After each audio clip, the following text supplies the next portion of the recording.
Chapitre 5. La séparation d'Elénore et du comte de P produisit dans le public un effet qu'il n'était pas difficile de prévoir.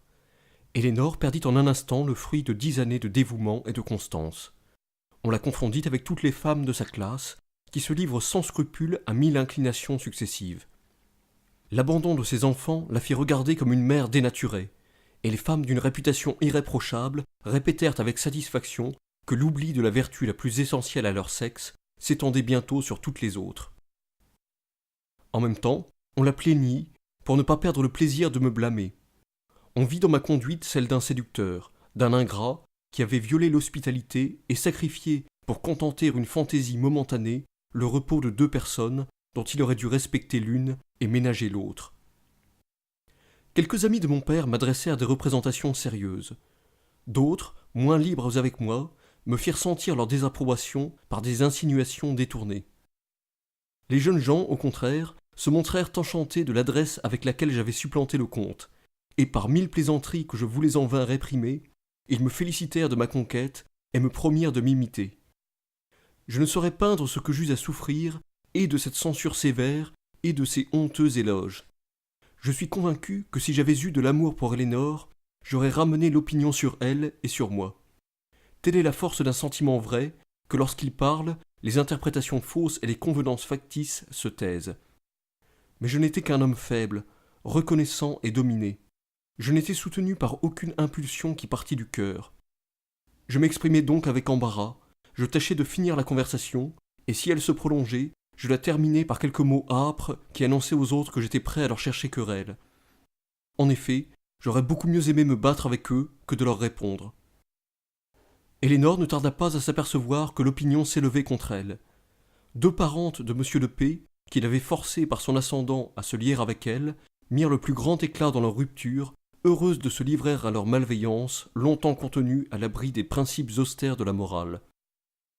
Les hommes continuèrent à voir Elénore, mais il s'introduisit dans leur ton quelque chose d'une familiarité qui annonçait qu'elle n'était plus appuyée par un protecteur puissant, ni justifiée par une union presque consacrée. Les uns venaient chez elle parce que, disaient-ils, ils l'avaient connue de tout temps, les autres parce qu'elle était belle encore et que sa légèreté récente leur avait rendu des prétentions qu'ils ne cherchaient pas à lui déguiser. Chacun motivait sa liaison avec elle, c'est-à-dire que chacun pensait que cette liaison avait besoin d'excuses. Ainsi, la malheureuse Elénore se voyait tomber pour jamais dans l'état dont, toute sa vie, elle avait voulu sortir. Tout contribuait à froisser son âme et à blesser sa fierté. Elle envisageait l'abandon des uns comme une preuve de mépris, l'assiduité des autres comme l'indice de quelque espérance insultante. Elle souffrait de la solitude, elle rougissait de la société.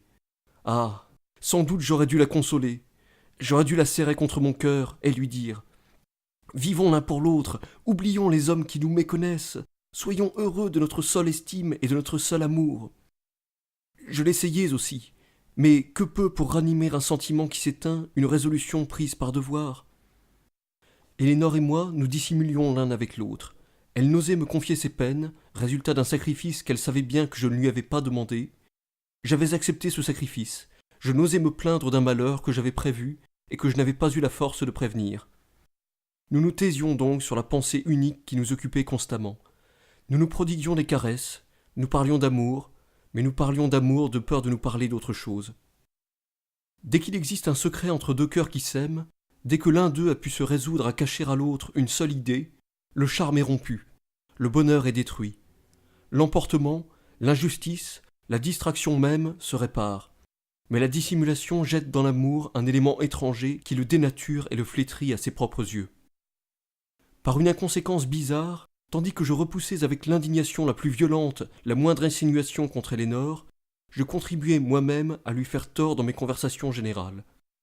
Je m'étais soumis à ses volontés, mais j'avais pris en horreur l'empire des femmes. Je ne cessais de déclamer contre leur faiblesse, leur exigence, le despotisme de leur douleur. J'affichais les principes les plus durs, et ce même homme qui ne résistait pas à une larme, qui cédait à la tristesse muette, qui était poursuivi dans l'absence par l'image de la souffrance qu'il avait causée, se montrait, dans tous ses discours, méprisant et impitoyable. Tous mes éloges directs en faveur d'Elénore ne détruisaient pas l'impression que produisaient des propos semblables. On me haïssait, on la plaignait, mais on ne l'estimait pas. On s'en prenait à elle de n'avoir pas inspiré à son amant plus de considération pour son sexe et plus de respect pour les liens du cœur. Un homme qui venait habituellement chez Élénore et qui, depuis sa rupture avec le comte de P, lui avait témoigné la passion la plus vive, l'ayant forcé par ses persécutions indiscrètes à ne plus le recevoir, se permit contre elle des railleries outrageantes qu'il me parut impossible de souffrir. Nous nous battîmes, je le blessai dangereusement. Je fus blessé moi-même. Je ne puis décrire le mélange de trouble, de terreur, de reconnaissance et d'amour qui se peignit sur les traits d'Élénore lorsqu'elle me revit après cet événement. Elle s'établit chez moi malgré mes prières. Elle ne me quitta pas un seul instant jusqu'à ma convalescence. Elle me lisait pendant le jour, elle me veillait durant la plus grande partie des nuits. Elle observait mes moindres mouvements, elle prévenait chacun de mes désirs. Son ingénieuse bonté multipliait ses facultés et doublait ses forces. Elle m'assurait sans cesse qu'elle ne m'aurait pas survécu. J'étais pénétré d'affection, j'étais déchiré de remords. J'aurais voulu trouver en moi de quoi récompenser un attachement si constant et si tendre. J'appelais à mon aide les souvenirs, l'imagination, la raison même, le sentiment du devoir, efforts inutiles. La difficulté de la situation, la certitude d'un avenir qui devait nous séparer, peut-être je ne sais quelle révolte contre un lien qu'il m'était impossible de briser, me dévoraient intérieurement. Je me reprochais l'ingratitude que je m'efforçais de lui cacher. Je m'affligeais quand elle paraissait douter d'un amour qui lui était si nécessaire. Je ne m'affligeais pas moins quand elle semblait y croire. Je la sentais meilleure que moi. Je me méprisais d'être indigne d'elle. C'est un affreux malheur de n'être pas aimé quand on aime. Mais c'en est un bien plus grand d'être aimé avec passion quand on n'aime plus. Cette vie que je venais d'exposer pour Élénore, je l'aurais 1000 fois donnée pour qu'elle fût heureuse sans moi. Les 6 mois que m'avait accordé mon père étaient expirés. Il fallut songer à partir. Élénore ne s'opposait point à mon départ. Elle n'essaya pas même de le retarder. Mais elle me fit promettre que 2 mois après, je reviendrais près d'elle ou que je lui permettrais de me rejoindre. Je le lui jurai solennellement. Quel engagement n'aurais-je pas pris dans un moment où je la voyais lutter contre elle-même et contenir sa douleur? Elle aurait pu exiger de moi de ne pas la quitter. Je savais au fond de mon âme que ses larmes n'auraient pas été désobéies. J'étais reconnaissant de ce qu'elle n'exerçait pas sa puissance. Il me semblait que je l'en aimais mieux. Moi-même d'ailleurs, je ne me séparais pas sans un vif regret d'un être qui m'était si uniquement dévoué. Il y a dans les liaisons qui se prolongent quelque chose de si profond.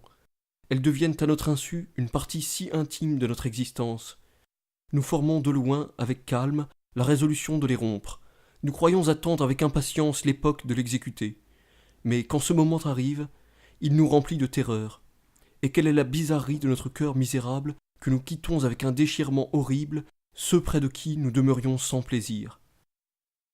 Pendant mon absence, j'écrivis régulièrement à Élénore. J'étais partagé entre la crainte que mes lettres ne lui fissent de la peine et le désir de ne lui peindre que le sentiment que j'éprouvais. J'aurais voulu qu'elle me devinât, mais qu'elle me devinât sans s'affliger. Je me félicitais quand j'avais pu substituer les mots d'affection, d'amitié, de dévouement à celui d'amour. Mais soudain je me représentais la pauvre Élénore, triste et isolée, n'ayant que mes lettres pour consolation. Et à la fin de 2 pages froides et compassées, j'ajoutai rapidement quelques phrases ardentes ou tendres, propres à la tromper de nouveau. De la sorte, sans en dire jamais assez pour la satisfaire, j'en disais toujours assez pour l'abuser. Étrange espèce de fausseté dont le succès même se tournait contre moi, prolongeait mon angoisse et m'était insupportable. Je comptais avec inquiétude les jours, les heures qui s'écoulaient. Je ralentissais de mes vœux la marche du temps. Je tremblais en voyant se rapprocher l'époque d'exécuter ma promesse. Je n'imaginais aucun moyen de partir. Je n'en découvrais aucun pour qu'Élénore puisse s'établir dans la même ville que moi. Peut-être, car il faut être sincère, peut-être je ne le désirais pas. Je comparais ma vie indépendante et tranquille à la vie de précipitation, de trouble et de tourment à laquelle sa passion me condamnait. Je me trouvais si bien d'être libre, d'aller, de venir, de sortir, de rentrer sans que personne s'en occupât. Je me reposais, pour ainsi dire, dans l'indifférence des autres, de la fatigue de son amour. Je n'osais cependant laisser soupçonner à Élénore que j'aurais voulu renoncer à nos projets. Elle avait compris par mes lettres qu'il me serait difficile de quitter mon père. Elle m'écrivit qu'elle commençait en conséquence les préparatifs de son départ. Je fus longtemps sans combattre sa résolution. Je ne lui répondais rien de précis à ce sujet. Je lui marquai vaguement que je serais toujours charmé de la voir, puis j'ajoutai de la rendre heureuse. Tristes équivoques, langage embarrassé que je gémissais de voir si obscur et que je tremblais de rendre plus clair. Je me déterminai enfin à lui parler avec franchise. Je me dis que je le devais. Je soulevai ma conscience contre ma faiblesse. Je me fortifiai à l'idée de son repos contre l'image de sa douleur. Je me promenai à grands pas dans ma chambre, récitant tout haut ce que je me proposais de lui dire. Mais à peine eus-je tracé quelques lignes que ma disposition changea. Je n'envisageai plus mes paroles d'après le sens qu'elles devaient contenir, mais d'après l'effet qu'elles ne pouvaient manquer de produire. Et une puissance surnaturelle, dirigeant, comme malgré moi, une main dominée, je me bornai à lui conseiller un retard de quelques mois. Je n'avais pas dit ce que je pensais. Ma lettre ne portait aucun caractère de sincérité. Les raisonnements que j'alléguais étaient faibles parce qu'ils n'étaient pas les véritables. La réponse d'Elénore fut impétueuse. Elle était indignée de mon désir de ne pas la voir. Que me demandait-elle? De vivre inconnue auprès de moi. Que pouvais-je redouter de sa présence dans une retraite ignorée, au milieu d'une grande ville où personne ne la connaissait? Elle m'avait tout sacrifié. Fortune, enfants, réputation. Elle n'exigeait d'autre prix de ses sacrifices que de m'attendre comme une humble esclave, de passer chaque jour avec moi quelques minutes, de jouir des moments que je pourrais lui donner. Elle s'était résignée à 2 mois d'absence, non que cette absence lui parût nécessaire, mais parce que je semblais le souhaiter. Et lorsqu'elle était parvenue, en entassant péniblement les jours sur les jours, au terme que j'avais fixé moi-même, je lui proposai de recommencer ce long supplice. Elle pouvait s'être trompée. Elle pouvait avoir donné sa vie à un homme dur et aride. J'étais le maître de mes actions, mais je n'étais pas le maître de la forcer à souffrir, délaissée par celui pour lequel elle avait tout immolé. Elénore suivit de près cette lettre. Elle m'informa de son arrivée. Je me rendis chez elle avec la ferme résolution de lui témoigner beaucoup de joie. J'étais impatient de rassurer son cœur et de lui procurer momentanément au moins du bonheur et du calme. Mais elle avait été blessée. Elle m'examinait avec défiance. Elle démêla bientôt mes efforts. Elle irrita ma fierté par ses reproches. Elle outragea mon caractère. Elle me peignit si misérable dans ma faiblesse qu'elle me révolta contre elle encore plus que contre moi. Une fureur insensée s'empara de nous. Tout ménagement fut abjuré, toute délicatesse oubliée. On eût dit que nous étions poussés l'un contre l'autre par des furies. Tout ce que la haine la plus implacable avait inventé contre nous, nous nous l'appliquions mutuellement. Et ces 2 êtres malheureux qui seuls se connaissaient sur la terre, qui seuls pouvaient se rendre justice, se comprendre et se consoler, semblaient 2 ennemis irréconciliables, acharnés à se déchirer. Nous nous quittâmes après une scène de 3 heures, et pour la première fois de la vie, nous nous quittâmes sans explication, sans réparation. À peine fus-je éloigné d'Elénore qu'une douleur profonde remplaça ma colère. Je me trouvais dans une espèce de stupeur, tout étourdi de ce qui s'était passé. Je me répétais mes paroles avec étonnement. Je ne concevais pas ma conduite. Je cherchais en moi-même ce qui avait pu m'égarer. Il était fort tard, je n'osais retourner chez Elénore.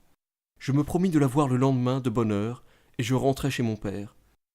Il y avait beaucoup de monde, il me fut facile dans une assemblée nombreuse de me tenir à l'écart et de déguiser mon trouble. Lorsque nous fûmes seuls, il me dit « On m'assure que l'ancienne maîtresse du comte de P est dans cette ville. Je vous ai toujours laissé une grande liberté, et je n'ai jamais rien voulu savoir sur vos liaisons. Mais il ne vous convient pas, à votre âge, d'avoir une maîtresse avouée. Et je vous avertis que j'ai pris des mesures pour qu'elle s'éloigne d'ici. » En achevant ces mots, il me quitta. Je le suivis jusque dans sa chambre, et il me fit signe de me retirer. « Mon père, lui dis-je, Dieu m'est témoin que je n'ai point fait venir Elénore. Dieu m'est témoin que je voudrais qu'elle fût heureuse, et que je consentirais à ce prix à ne jamais la revoir. Mais prenez garde à ce que vous ferez. En croyant me séparer d'elle, vous pourriez bien m'y rattacher à jamais. » Je fis aussitôt venir chez moi un valet de chambre qui m'avait accompagné dans mes voyages et qui connaissait mes liaisons avec Elénore. Je le chargeai de découvrir, à l'instant même, s'il était possible, quelles étaient les mesures dont mon père m'avait parlé. Il revint au bout de 2 heures. Le secrétaire de mon père lui avait confié, sous le sceau du secret, qu'Elénore devait recevoir le lendemain l'ordre de partir. « Elénore, chassée !» m'écriai-je, « chassée avec opprobre, elle qui n'est venue ici que pour moi, elle dont j'ai déchiré le cœur, elle dont j'ai sans pitié vu couler les larmes. Où donc reposerait-elle sa tête, l'infortunée, errante et seule dans un monde dont je lui ai ravi l'estime? À qui dirait-elle sa douleur ?» Ma résolution fut bientôt prise. Je gagnai l'homme qui me servait. Je lui prodiguai l'or et les promesses. Je commandai une chaise de poste pour 6 heures du matin à la porte de la ville. Je formai 1000 projets pour mon éternelle réunion avec Elénore. Je l'aimais plus que je ne l'avais jamais aimée. Tout mon cœur était revenu à elle. J'étais fier de la protéger. J'étais avide de la tenir dans mes bras. L'amour était rentré tout entier dans mon âme. J'éprouvais une fièvre de tête, de cœur, de sens qui bouleversait mon existence. Si dans ce moment Élénore eût voulu se détacher de moi, je serais mort à ses pieds pour la retenir. Le jour parut. Je courus chez Élénore. Elle était couchée, ayant passé la nuit à pleurer. Ses yeux étaient encore humides et ses cheveux étaient épars. Elle me vit entrer avec surprise. « Viens, lui dis-je, partons. » Elle voulut répondre. « Partons, repris-je. As-tu sur la terre un autre protecteur, un autre ami que moi? Mes bras ne sont-ils pas ton unique asile ?» Elle résistait. « J'ai des raisons importantes, ajoutai-je, et qui me sont personnelles. Au nom du ciel, suis-moi. » Je l'entraînai. Pendant la route, je l'accablai de caresses. Je la pressai sur mon cœur. Je ne répondais à ses questions que par mes embrassements. Je lui dis enfin qu'ayant aperçu dans mon père l'intention de nous séparer, j'avais senti que je ne pouvais être heureux sans elle, que je voulais lui consacrer ma vie, et nous unir par tous les genres de liens. Sa reconnaissance fut d'abord extrême, mais elle démêla bientôt des contradictions dans mon récit. À force d'instances, elle m'arracha la vérité. Sa joie disparut, sa figure se couvrit d'un sombre nuage. « Adolphe, me dit-elle, vous vous trompez sur vous-même, vous êtes généreux, vous vous dévouez à moi parce que je suis persécuté. Vous croyez avoir de l'amour et vous n'avez que de la pitié. » Pourquoi prononça-t-elle ces mots funestes? Pourquoi me révéla-t-elle un secret que je voulais ignorer? Je m'efforçai de la rassurer. J'y parvins peut-être, mais la vérité avait traversé mon âme. Le mouvement était détruit. J'étais déterminé dans mon sacrifice, mais je n'en étais pas plus heureux. Et déjà, il y avait en moi une pensée que de nouveau j'étais réduit à cacher. Chapitre 6. Quand nous fûmes arrivés sur les frontières, j'écrivis à mon père. Ma lettre fut respectueuse, mais il y avait un fond d'amertume. Je lui savais mauvais gré d'avoir resserré mes liens en prétendant les rompre. Je lui annonçai que je ne quitterais Élénore que lorsque convenablement fixée, elle n'aurait plus besoin de moi. Je le suppliai de ne pas me forcer, en s'acharnant sur elle, à lui rester toujours attaché. J'attendis sa réponse pour prendre une détermination sur notre établissement. « Vous avez 24 ans, me répondit-il. Je n'exercerai pas contre vous une autorité qui touche à son terme, et dont je n'ai jamais fait usage. Je cacherai même, autant que je le pourrai, votre étrange démarche. Je répandrai le bruit que vous êtes parti par mes ordres et pour mes affaires. Je subviendrai libéralement à vos dépenses. Vous sentirez vous-même bientôt que la vie que vous menez n'est pas celle qui vous convenait. Votre naissance, vos talents, votre fortune vous assignez dans le monde une autre place que celle de compagnon d'une femme sans patrie et sans aveu. Votre lettre me prouve déjà que vous n'êtes pas content de vous. Songez que l'on ne gagne rien à prolonger une situation dont on rougit. Vous consumez inutilement les plus belles années de votre jeunesse, et cette perte est irréparable. » La lettre de mon père me perça de 1000 coups de poignard. Je m'étais dit 100 fois ce qu'il me disait. J'avais eu 100 fois honte de ma vie s'écoulant dans l'obscurité et dans l'inaction. J'aurais mieux aimé des reproches, des menaces, j'aurais mis quelque gloire à résister, et j'aurais senti la nécessité de rassembler mes forces pour défendre Élénore des périls qui l'auraient assaillie. Mais il n'y avait point de péril. On me laissait parfaitement libre, et cette liberté ne me servait qu'à porter plus impatiemment le joug que j'avais l'air de choisir. Nous nous fixâmes à Cadène, petite ville de la Bohême. Je me répétais que, puisque j'avais pris la responsabilité du sort d'Élénore, il ne fallait pas la faire souffrir. Je parvins à me contraindre. Je renfermai dans mon sein jusqu'au moindre signe de mécontentement, et toutes les ressources de mon esprit furent employées à me créer une gaieté factice qui put voiler ma profonde tristesse. Ce travail eut sur moi-même un effet inespéré. Nous sommes des créatures tellement mobiles que les sentiments que nous feignons, nous finissons par les éprouver. Les chagrins que je cachais, je les oubliais en partie. Mes plaisanteries perpétuelles dissipaient ma propre mélancolie, et les assurances de tendresse dont j'entretenais Élénore répandaient dans mon cœur une émotion douce qui ressemblait presque à l'amour. De temps en temps, des souvenirs importuns venaient m'assiéger. Je me livrais, quand j'étais seul, à des accès d'inquiétude. Je formais 1000 plans bizarres pour m'élancer tout à coup hors de la sphère dans laquelle j'étais déplacé. Mais je repoussais ces impressions comme de mauvais rêves. Élénore paraissait heureuse. Pouvais-je troubler son bonheur?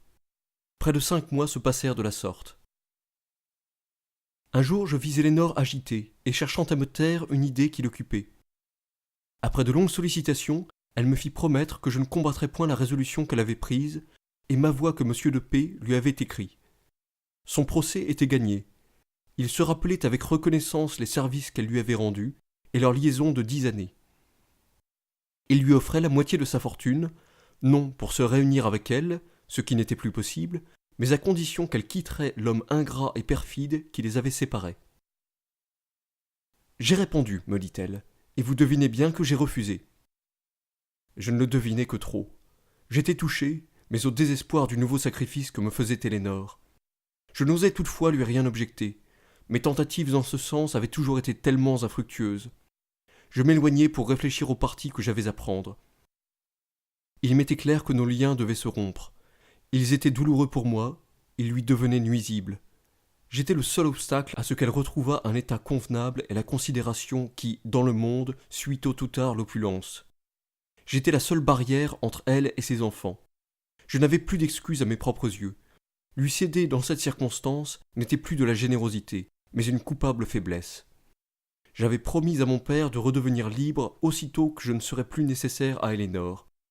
Il était temps enfin d'entrer dans une carrière, de commencer une vie active, d'acquérir quelques titres à l'estime des hommes, de faire un noble usage de mes facultés. Je retournai chez Élénore, me croyant inébranlable dans le dessein de la forcer à ne pas rejeter les offres du comte de P, et pour lui déclarer, s'il le fallait, que je n'avais plus d'amour pour elle. « Cher ami, lui dis-je, on lutte quelque temps contre sa destinée, mais on finit toujours par céder. Les lois de la société sont plus fortes que les volontés des hommes. Les sentiments les plus impérieux se brisent contre la fatalité des circonstances. En vain, l'on s'obstine à ne consulter que son cœur. On est condamné, tôt ou tard, à écouter la raison. Je ne puis vous retenir plus longtemps dans une position également indigne de vous et de moi. Je ne le puis ni pour vous, ni pour moi-même. » À mesure que je parlais sans regarder Élénore, je sentais mes idées devenir plus vagues et ma résolution faiblir. Je voulus ressaisir mes forces, et je continuai d'une voix précipitée. « Je serai toujours votre ami. J'aurai toujours pour vous l'affection la plus profonde. Les 2 années de notre liaison ne s'effaceront pas de ma mémoire. Elles seront à jamais l'époque la plus belle de ma vie.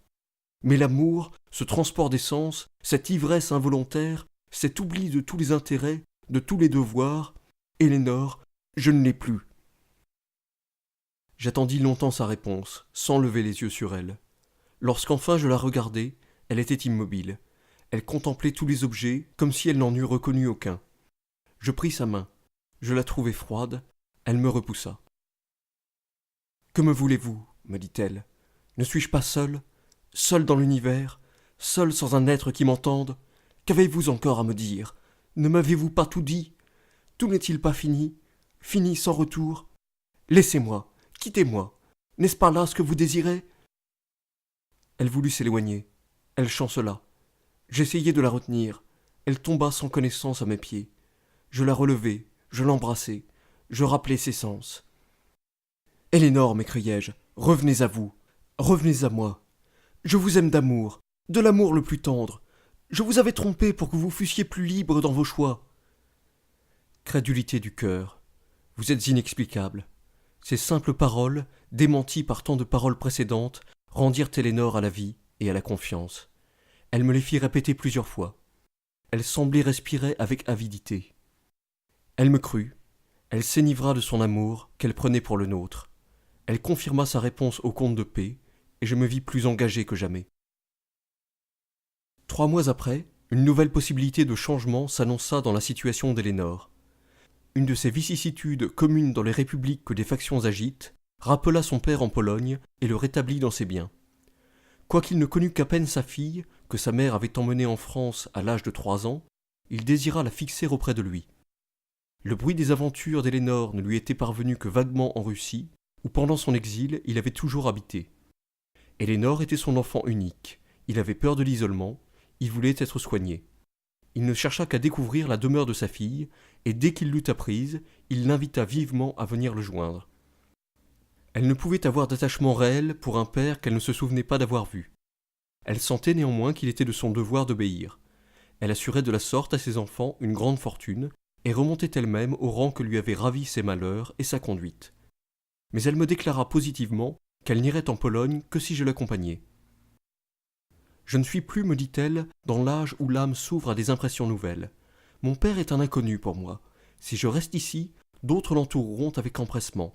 Il en sera tout aussi heureux. Mes enfants auront la fortune de monsieur de P. Je sais bien que je serai généralement blâmé. Je passerai pour une fille ingrate et pour une mère peu sensible. Mais j'ai trop souffert. Je ne suis plus assez jeune pour que l'opinion du monde ait une grande puissance sur moi. S'il y a dans ma résolution quelque chose de dur, c'est à vous, Adolphe, que vous devez vous en prendre. Si je pouvais me faire illusion sur vous, je consentirais peut-être à une absence, dont l'amertume serait diminuée par la perspective d'une réunion douce et durable. Mais vous ne demanderiez pas mieux que de me supposer à 200 lieues de vous, contente et tranquille au sein de ma famille et de l'opulence. Vous m'écririez là-dessus des lettres raisonnables que je vois d'avance. Elles déchireraient mon cœur. Je ne veux pas m'y exposer. Je n'ai pas la consolation de me dire que par le sacrifice de toute ma vie, je sois parvenu à vous inspirer le sentiment que je méritais. Mais enfin, vous l'avez accepté, ce sacrifice. Je souffre déjà suffisamment par l'aridité de vos manières et la sécheresse de vos rapports. Je subis ces souffrances que vous m'infligez. Je ne veux pas en braver de volontaire. Il y avait dans la voix et dans le ton d'Elénore je ne sais quoi d'âpre et de violent qui annonçait plutôt une détermination ferme qu'une émotion profonde et touchante. Depuis quelque temps, elle s'irritait d'avance lorsqu'elle me demandait quelque chose, comme si je le lui avais déjà refusé.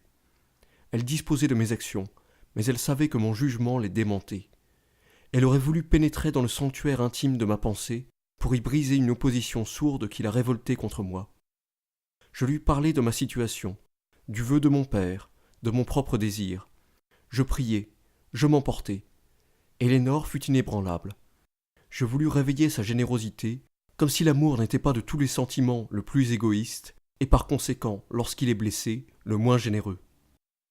Je tâchai par un effort bizarre de l'attendrir sur le malheur que j'éprouvais en restant près d'elle.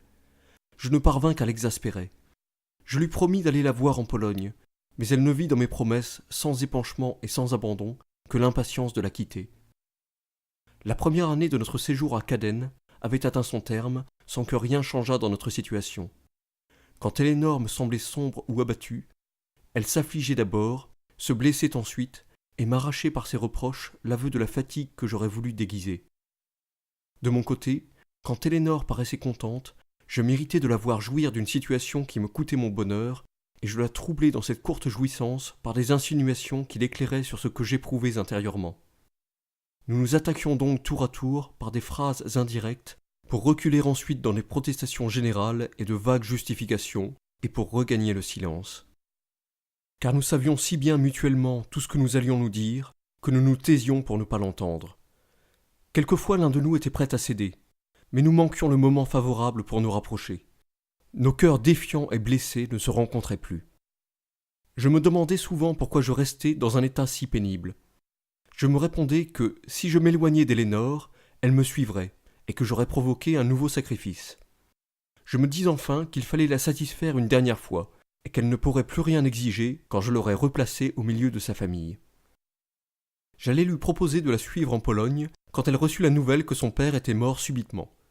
Il l'avait instituée son unique héritière, mais son testament était contredit par des lettres postérieures que des parents éloignés menaçaient de faire valoir. Elénore, malgré le peu de relations qui subsistaient entre elle et son père, fut douloureusement affectée de cette mort. Elle se reprocha de l'avoir abandonnée. Bientôt, elle m'accusa de sa faute. « Vous m'avez fait manquer, me dit-elle, à un devoir sacré. Maintenant, il ne s'agit que de ma fortune. Je vous l'immolerai plus facilement encore. Mais certes, je n'irai pas seul dans un pays où je n'ai que des ennemis à rencontrer. » Je n'ai voulu, lui répondis-je, vous faire manquer à aucun devoir. J'aurais désiré, je l'avoue, que vous daignassiez réfléchir que, moi aussi, je trouvais pénible de manquer au mien. Je n'ai pu obtenir de vous cette justice. Je me rends, Elénore. Votre intérêt l'emporte sur toute autre considération. Nous partirons ensemble quand vous le voudrez. Nous nous mîmes effectivement en route. Les distractions du voyage, la nouveauté des objets, les efforts que nous faisions sur nous-mêmes ramenaient de temps en temps entre nous quelques restes d'intimité. La longue habitude que nous avions l'un de l'autre, les circonstances variées que nous avions parcourues ensemble, avaient attaché à chaque parole, presque à chaque geste, des souvenirs qui nous replaçaient tout à coup dans le passé, et nous remplissaient d'un attendrissement involontaire, comme les éclairs traversent la nuit sans la dissiper. Nous vivions pour ainsi dire d'une espèce de mémoire du cœur, assez puissante pour que l'idée de nous séparer nous fût douloureuse, trop faible pour que nous trouvassions du bonheur à être unis. Je me livrais à ces émotions pour me reposer de ma contrainte habituelle. J'aurais voulu donner à Elénore des témoignages de tendresse qui la contentassent. Je reprenais quelquefois avec elle le langage de l'amour, mais ces émotions et ce langage ressemblaient à ces feuilles pâles et décolorées qui, par un reste de végétation funèbre, croissent languissamment sur les branches d'un arbre déraciné. Chapitre 7. Elénore obtint dès son arrivée d'être rétablie dans la jouissance des biens qu'on lui disputait, en s'engageant à n'en pas disposer que son procès ne fût décidé. Elle s'établit dans une des possessions de son père. Le mien, qui n'abordait jamais avec moi dans ses lettres aucune question directement, se contenta de les remplir d'insinuations contre mon voyage. Vous m'aviez mandé, me disait-il, que vous ne partiriez pas. Vous m'aviez développé longuement toutes les raisons que vous aviez de ne pas partir. J'étais en conséquence bien convaincu que vous partiriez. Je ne puis que vous plaindre de ce qu'avec votre esprit d'indépendance, vous faites toujours ce que vous ne voulez pas. Je ne juge point, au reste, d'une situation qui ne m'est qu'imparfaitement connue. Jusqu'à présent, vous m'aviez paru le protecteur d'Elénore, et sous ce rapport, il y avait dans vos procédés quelque chose de noble, qui relevait votre caractère, quel que fût l'objet auquel vous vous attachiez. Aujourd'hui, vos relations ne sont plus les mêmes. Ce n'est plus vous qui la protégez, c'est elle qui vous protège. Vous vivez chez elle, vous êtes un étranger qu'elle introduit dans sa famille. Je ne prononce point sur une position que vous choisissez, mais comme elle peut avoir ses inconvénients, je voudrais les diminuer autant qu'il est en moi. J'écris au baron de T, notre ministre dans le pays où vous êtes, pour vous recommander à lui. J'ignore s'il vous conviendra de faire usage de cette recommandation. N'y voyez au moins qu'une preuve de mon zèle et nullement une atteinte à l'indépendance que vous avez toujours su défendre avec succès contre votre père. J'étouffai les réflexions que ce style faisait naître en moi. La terre que j'habitais avec Elénore était située à peu de distance de Varsovie. Je me rendis dans cette ville chez le baron de T. Il me reçut avec amitié, me demanda les causes de mon séjour en Pologne, me questionna sur mes projets. Je ne savais trop que lui répondre. Après quelques minutes d'une conversation embarrassée, « Je vais, me dit-il, vous parler avec franchise. Je connais les motifs qui vous ont amené dans ce pays. Votre père me les a mandés. Je vous dirai même que je les comprends. Il n'y a pas d'homme qui ne se soit, une fois dans sa vie, trouvé tiraillé par le désir de rompre une liaison inconvenable et la crainte d'affliger une femme qu'il avait aimée. L'inexpérience de la jeunesse fait que l'on s'exagère beaucoup les difficultés d'une position pareille.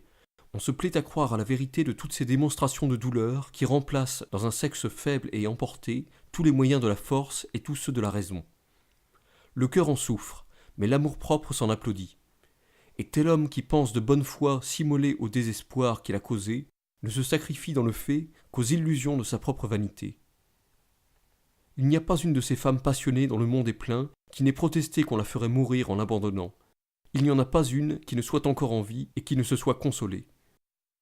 Je voulus l'interrompre.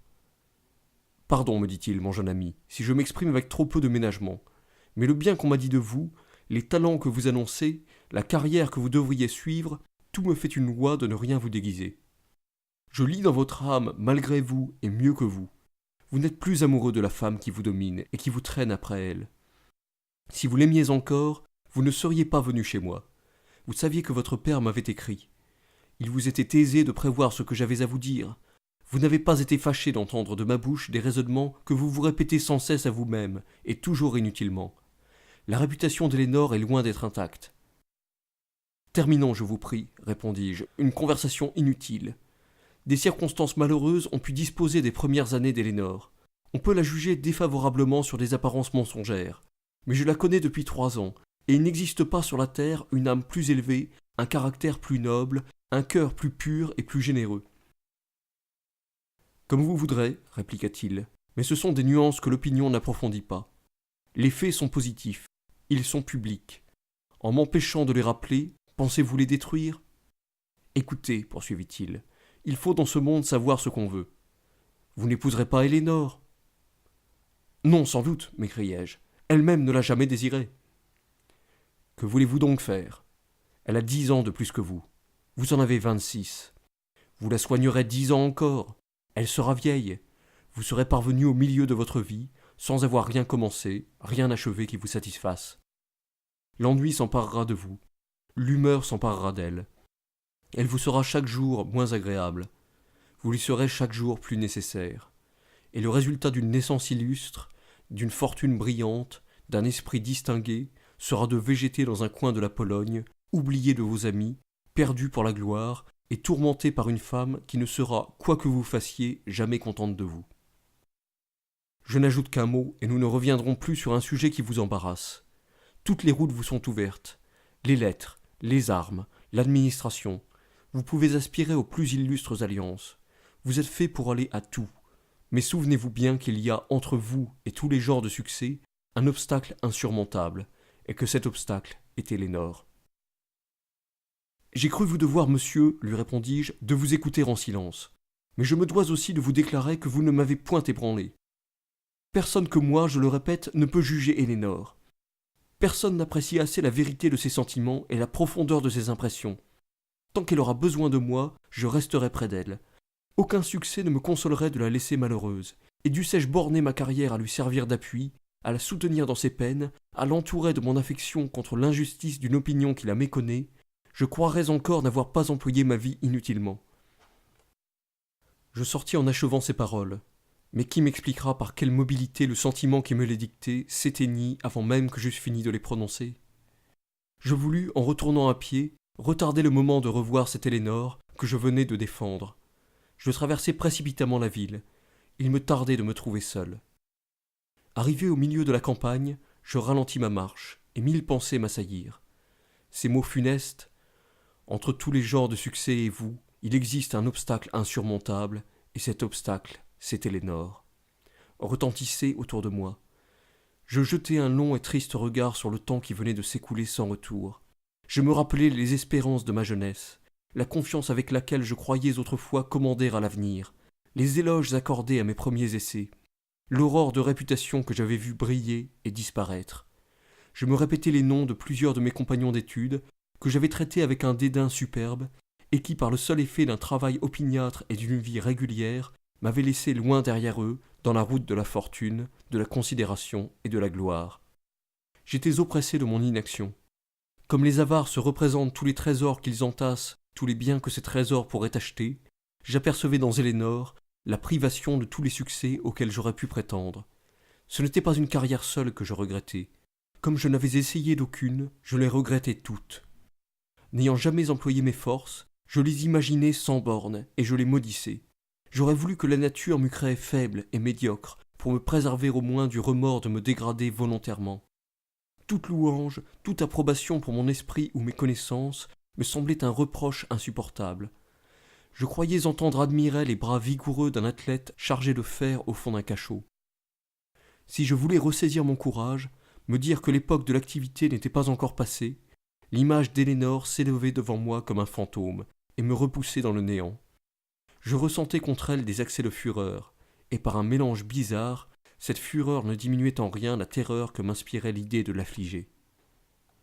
Mon âme, fatiguée de ces sentiments amers, chercha tout à coup un refuge dans des sentiments contraires. Quelques mots prononcés au hasard par le baron de T sur la possibilité d'une alliance douce et paisible me servirent à me créer l'idéal d'une compagne. Je réfléchis au repos, à la considération, à l'indépendance même que m'offrirait un sort pareil. Car les liens que je traînais depuis si longtemps me rendaient plus dépendant 1000 fois que n'aurait pu le faire une union reconnue et constatée. J'imaginais la joie de mon père, j'éprouvais un désir impatient de reprendre dans ma patrie et dans la société de mes égaux la place qui m'était due. Je me représentais opposant une conduite austère et irréprochable à tous les jugements qu'une malignité froide et frivole avait prononcés contre moi, à tous les reproches dont m'accablait Élénore. Elle m'accuse sans cesse, disais-je, d'être dur, d'être ingrat, d'être sans pitié. Ah, si le ciel m'eût accordé une femme que les convenances sociales me permissent d'avouer, que mon père ne rougit pas d'accepter pour fille, j'aurais été 1000 fois heureux de la rendre heureuse. Cette sensibilité que l'on méconnaît parce qu'elle est souffrante et froissée, cette sensibilité dont on exige impérieusement des témoignages que mon cœur refuse à l'emportement et à la menace, qu'il me serait doux de m'y livrer avec l'être chéri, compagnon d'une vie régulière et respectée. Que n'ai-je pas fait pour Élénore? Pour elle, j'ai quitté mon pays et ma famille. J'ai pour elle affligé le cœur d'un vieux père qui gémit encore loin de moi. Pour elle, j'habite ces lieux où ma jeunesse s'enfuit, solitaire, sans gloire, sans honneur et sans plaisir. Tant de sacrifices faits sans devoir et sans amour ne prouvent-ils pas ce que l'amour et le devoir me rendraient capable de faire? Si je crains tellement la douleur d'une femme qui ne me domine que par sa douleur, avec quel soin j'écarterais toute affliction, toute peine de celle à qui je pourrais hautement me vouer sans remords et sans réserve? Combien alors on me verrait différent de ce que je suis? Comme cette amertume dont on me fait un crime, parce que la source en est inconnue, fuirait rapidement loin de moi. Combien je serais reconnaissant pour le ciel et bienveillant pour les hommes. Je parlais ainsi. Mes yeux se mouillaient de larmes. 1000 souvenirs rentraient comme par torrent dans mon âme. Mes relations avec Éléonore m'avaient rendu tous ces souvenirs odieux.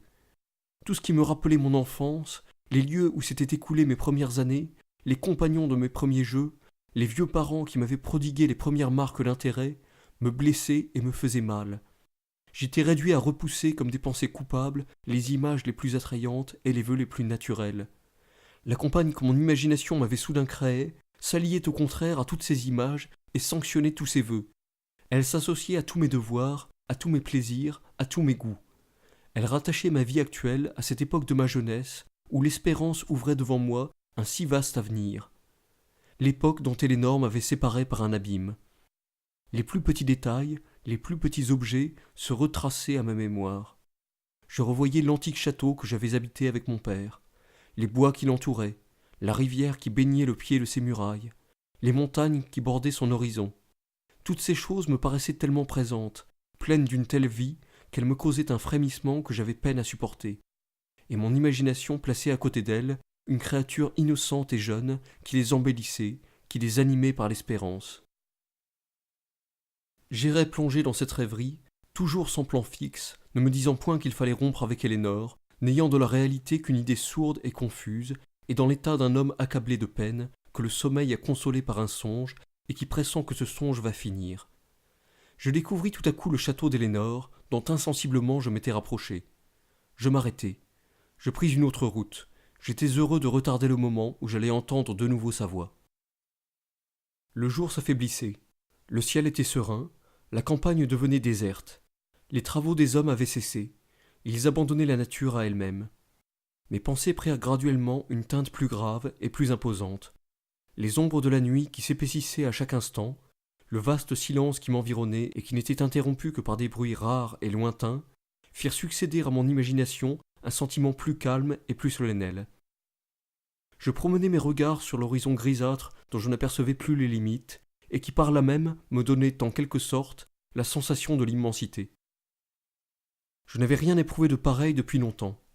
Sans cesse absorbé dans des réflexions toujours personnelles, la vue toujours fixée sur ma situation, j'étais devenu étranger à toute idée générale.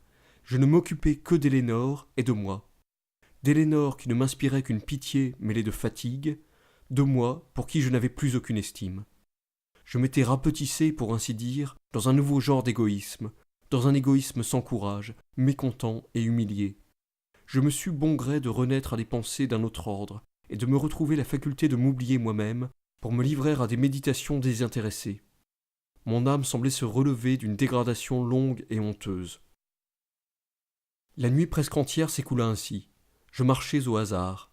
Je parcourus des champs, des bois, des hameaux, où tout était immobile. De temps en temps, j'apercevais dans quelque habitation éloignée une pâle lumière qui perçait l'obscurité. Là, me disais-je, là, peut-être, quelque infortuné s'agite sous la douleur ou lutte contre la mort, mystère inexplicable dont une expérience journalière paraît n'avoir pas encore convaincu les hommes. Terme assuré qui ne nous console ni ne nous apaise, objet d'une insouciance habituelle et d'un effroi passager. Et moi aussi, poursuivais-je, je me livre à cette inconséquence insensée. Je me révolte contre la vie, comme si la vie devait ne pas finir. Je répands du malheur autour de moi pour reconquérir quelques années misérables que le temps viendra bientôt m'arracher. Ah, renonçons à ces efforts inutiles. Jouissons de voir ce temps s'écouler, mes jours se précipiter les uns sur les autres. Demeurons immobiles, spectateurs indifférents d'une existence à demi passée.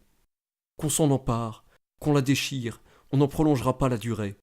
Vaut-il la peine de la disputer ? L'idée de la mort a toujours eu sur moi beaucoup d'empire. Dans mes affections les plus vives, Elle a toujours suffi pour me calmer aussitôt. Elle produisit sur mon âme son effet accoutumé. Ma disposition pour Élénore devint moins amère. Toute mon irritation disparut. Il ne me restait de l'impression de cette nuit de délire qu'un sentiment doux et presque tranquille. Peut-être la lassitude physique que j'éprouvais contribuait-elle à cette tranquillité. Le jour allait renaître. Je distinguais déjà les objets. Je reconnus que j'étais assez loin de la demeure d'Élénore. Je me peignis son inquiétude, et je me pressai pour arriver près d'elle, autant que la fatigue pouvait me le permettre, lorsque je rencontrai un homme à cheval qu'elle avait envoyé pour me chercher. Il me raconta qu'elle était depuis 12 heures dans les craintes les plus vives, qu'après être allée à Varsovie et avoir parcouru les environs, elle était revenue chez elle dans un état inexprimable d'angoisse, et que de toutes parts, les habitants du village étaient répandus dans la campagne pour me découvrir. Ce récit me remplit d'abord d'une impatience assez pénible. Je méritais de me voir soumis par Élénore à une surveillance importune. En vain me répétai-je que son amour seul en était la cause. Cet amour n'était-il pas aussi la cause de tout mon malheur ? Cependant je parvins à vaincre ce sentiment que je me reprochais. Je la savais alarmée et souffrante. Je montai à cheval, je franchis avec rapidité la distance qui nous séparait. Elle me reçut avec des transports de joie. Je fus ému de son émotion. Notre conversation fut courte, parce que bientôt elle songea que je devais avoir besoin de repos, et je la quittai, cette fois du moins, sans avoir rien dit qui pût affliger son cœur. Chapitre 8. Le lendemain, je me relevai, poursuivi des mêmes idées qui m'avaient agité la veille. Mon agitation redoubla les jours suivants. Élénore voulut inutilement en pénétrer la cause. Je répondais par des monosyllabes contraints à ses questions impétueuses. Je me raidissais contre son insistance, sachant trop qu'à ma franchise succéderait sa douleur, et que sa douleur m'imposerait une dissimulation nouvelle. Inquiète et surprise, elle recourut à l'une de ses amies pour découvrir le secret qu'elle m'accusait de lui cacher. Avide de se tromper elle-même, elle cherchait un fait où il n'y avait qu'un sentiment. Cette amie m'entretint de mon humeur bizarre, du soin que je mettais à repousser toute idée d'un lien durable, de mon inexplicable soif de rupture et d'isolement. Je l'écoutai longtemps en silence. Je n'avais dit jusqu'à ce moment à personne que je n'aimais plus Élénore. Ma bouche répugnait à cet aveu qui me semblait une perfidie. Je voulus pourtant me justifier.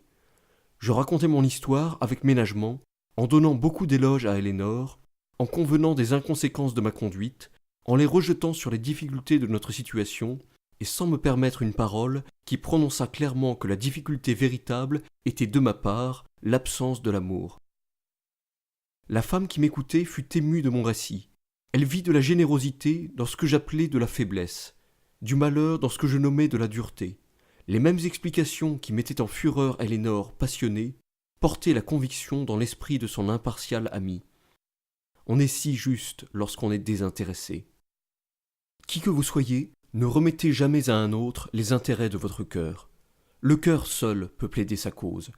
Il sonde seul ses blessures. Tout intermédiaire devient un juge. Il l'analyse, il transige, il conçoit l'indifférence. Il l'admet comme possible, il la reconnaît pour inévitable. Par là même, il l'excuse, et l'indifférence se trouve ainsi, à sa grande surprise, légitime à ses propres yeux. Les reproches d'Élénore m'avaient persuadé que j'étais coupable. J'appris de celle qui croyait la défendre que je n'étais que malheureux. Je fus entraîné à l'aveu complet de mes sentiments. Je convins que j'avais pour Élénore du dévouement, de la sympathie, de la pitié, mais j'ajoutai que l'amour n'entrait pour rien dans les devoirs que je m'imposais. Cette vérité, jusqu'alors renfermée dans mon cœur, et quelquefois seulement révélée à Élénore au milieu du trouble et de la colère, prit à mes propres yeux plus de réalité et de force par cela seul qu'un autre en était devenu dépositaire. C'est un grand pas, c'est un pas irréparable, lorsqu'on dévoile tout à coup aux yeux d'un tiers les replis cachés d'une relation intime. Le jour qui pénètre dans ce sanctuaire constate et achève les destructions que la nuit enveloppait de ses ombres. Ainsi, les corps renfermés dans les tombeaux conservent souvent leur première forme jusqu'à ce que l'air extérieur vienne les frapper et les réduire en poudre. L'ami d'Élénore me quitta. J'ignore quel compte elle lui rendit de notre conversation, mais en approchant du salon, j'entendis Élénore qui parlait d'une voix très animée. En m'apercevant, elle se tut. Bientôt, elle reproduisit sous diverses formes des idées générales qui n'étaient que des attaques particulières. Rien n'est plus bizarre, disait-elle, que le zèle de certaines amitiés. Il y a des gens qui s'empressent de se charger de vos intérêts pour mieux abandonner votre cause. Ils appellent cela de l'attachement. J'aimerais mieux de la haine. Je compris facilement que l'amie d'Elénore avait embrassé mon parti contre elle. Elle l'avait irritée en ne paraissant pas me juger assez coupable. Je me sentis ainsi d'intelligence avec un autre contre Elénore. C'était entre nos cœurs une barrière de plus. Quelques jours après, Elénore alla plus loin. Elle était incapable de tout empire sur elle-même. Dès qu'elle croyait avoir un sujet de plainte, elle marchait droit à l'explication, sans ménagement et sans calcul, et préférait le danger de rompre à la contrainte de dissimuler. Les deux amis se séparèrent à jamais brouillés. « Pourquoi mêler des étrangers à nos discussions intimes ?» dis-je à Elénore. « Avons-nous besoin d'un tiers pour nous entendre ?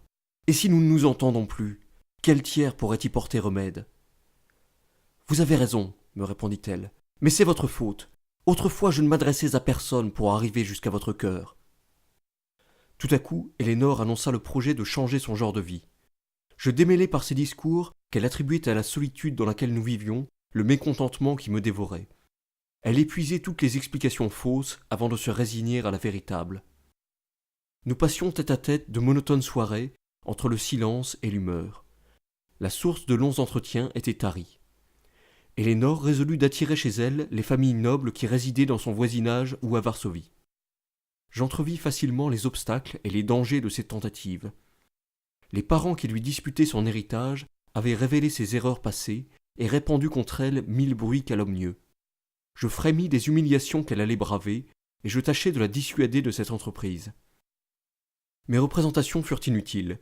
Je blessai sa fierté par mes craintes, bien que je ne les exprimasse qu'avec ménagement. Elle supposa que j'étais embarrassé de nos liens, parce que son existence était équivoque. Elle n'en fut que plus empressée à reconquérir une place honorable dans le monde. Ses efforts obtinrent quelques succès. La fortune dont elle jouissait, sa beauté que le temps n'avait encore que légèrement diminuée, le bruit même de nos aventures, tout en elle excitait la curiosité. Elle se vit entourée bientôt d'une société nombreuse, mais elle était poursuivie d'un sentiment secret, d'embarras et d'inquiétude. J'étais mécontent de ma situation. Elle s'imaginait que je l'étais de la sienne. Elle s'agitait pour en sortir. Son désir ardent ne lui permettait point de calcul, sa position fausse jetait de l'inégalité dans sa conduite et de la précipitation dans ses démarches. Elle avait l'esprit juste, mais peu étendu. La justesse de son esprit était dénaturée par l'emportement de son caractère, et son peu d'étendue l'empêchait d'apercevoir la ligne la plus habile et de saisir des nuances délicates. Pour la première fois, elle avait un but, et comme elle se précipitait vers ce but, elle le manquait. Que de dégoûts elle dévora sans me les communiquer. Que de fois je rougis pour elle sans avoir la force de le lui dire. Tel est parmi les hommes le pouvoir de la réserve et de la mesure, que je l'avais vue plus respectée par les amis du comte de P, comme sa maîtresse, qu'elle ne l'était par ses voisins, comme héritière d'une grande fortune au milieu de ses vassaux. Tour à tour haute et suppliante, tantôt prévenante, tantôt susceptible, il y avait dans ses actions et dans ses paroles je ne sais quelle fougue destructive de la considération qui ne se compose que du calme. En relevant ainsi les défauts d'Elénore, c'est moi que j'accuse et que je condamne. Un mot de moi l'aurait calmé. Pourquoi n'ai-je pu prononcer ce mot ? Nous vivions cependant plus doucement ensemble. La distraction nous soulageait de nos pensées habituelles. Nous n'étions seuls que par intervalles. Et comme nous avions l'un dans l'autre une confiance sans nombre, excepté sur nos sentiments intimes, nous mettions les observations et les faits à la place de ces sentiments, et nos conversations avaient repris quelque charme. Mais bientôt, ce nouveau genre de vie devint pour moi la source d'une nouvelle perplexité. Perdu dans la foule qui environnait Elénore, je m'aperçus que j'étais l'objet de l'étonnement et du blâme. L'époque approchait où son procès devait être jugé. Ses adversaires prétendaient qu'elle avait aliéné le cœur paternel par des égarements sans nombre. Ma présence venait à l'appui de leurs assertions. Ses amis me reprochaient de lui faire tort. Ils excusaient sa passion pour moi, mais ils m'accusaient d'indélicatesse. J'abusais, disaient-ils, d'un sentiment que j'aurais dû modérer. Je savais seul qu'en l'abandonnant, je l'entraînerais sur mes pas, et qu'elle négligerait pour me suivre tout le soin de sa fortune et tous les calculs de la prudence. Je ne pouvais rendre le public dépositaire de ce secret. Je ne paraissais donc dans la maison d'Elénore qu'un étranger nuisible au succès même des démarches qui allaient décider de son sort. Et par un étrange renversement de la vérité, tandis que j'étais la victime de ces volontés inébranlables, c'était elle que l'on plaignait comme victime de mon ascendant. Une nouvelle circonstance vint compliquer encore cette situation douloureuse.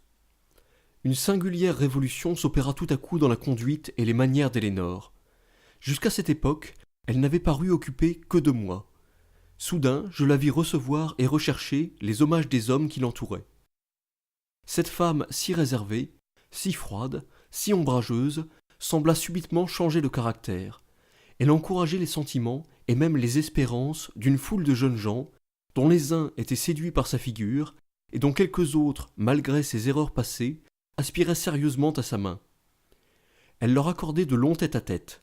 Elle avait avec eux ces formes douteuses mais attrayantes qui ne repoussent mollement que pour retenir, parce qu'elles annoncent plutôt l'indécision que l'indifférence, et des retards que des refus. J'ai su par elle, dans la suite, et les faits me l'ont démontré, qu'elle agissait ainsi par un calcul faux et déplorable. Elle croyait ranimer mon amour en excitant ma jalousie. Mais c'était agiter des cendres que rien ne pouvait réchauffer. Peut-être aussi se mêlait-il à ce calcul, sans qu'elle s'en rendît compte, quelque vanité de femme. Elle était blessée de ma froideur, elle voulait se prouver à elle-même qu'elle avait encore des moyens de plaire. Peut-être enfin, dans l'isolement où je laissais son cœur, trouvait-elle une sorte de consolation à s'entendre répéter des expressions d'amour que depuis longtemps je ne prononçais plus. Quoi qu'il en soit, je me trompais quelque temps sur ses motifs. J'entrevis l'aurore de ma liberté future. Je m'en félicitai. Tremblant d'interrompre par quelque mouvement inconsidéré cette grande crise à laquelle j'attachais ma délivrance, je devins plus doux.